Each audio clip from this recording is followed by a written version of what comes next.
شوربة البصل الفرنسية، تعالوا شوفوا معي كيف حضرتها. رح نحتاج كيلو بصل مقشر ومقسم بهالطريقة، بتقسموه لشبر، وبعد ما تقسموه بتفكفكوا الحبات عن بعضها بهالشكل.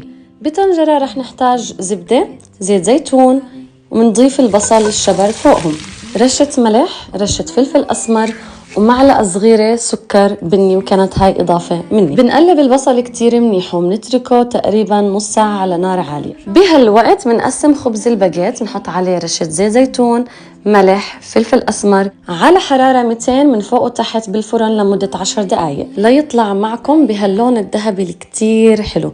ندهنها بسن توم مقشر. كل شوي كنت بفتح على البصل بتفقد انه ما لزق بالطنجرة، لانه ضروري ننتبه انه ما ينحرق، احنا بدنا ياخد لون كتير حلو ومش ينحرق.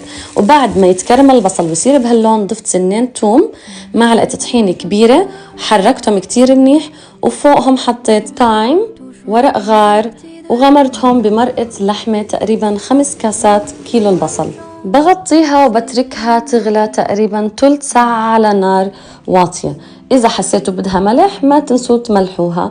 وآخر شي لما تغلى بتشيلوا الثايم وورق الغار وبتسكبوها بصحون التقديم. بتحطوا خبز الباجيت وفوقها رشة من جبنة الجريير، وهي جبنة كتير مناسبة لهاي الشوربة. بترجعوها على الفرن حتى تتحمر وتدوب بالجبنة، وهيك بتصير جاهزة. جربوا هالطريقة إن شاء الله تكون عجبتكم، وصحة وألف عافية.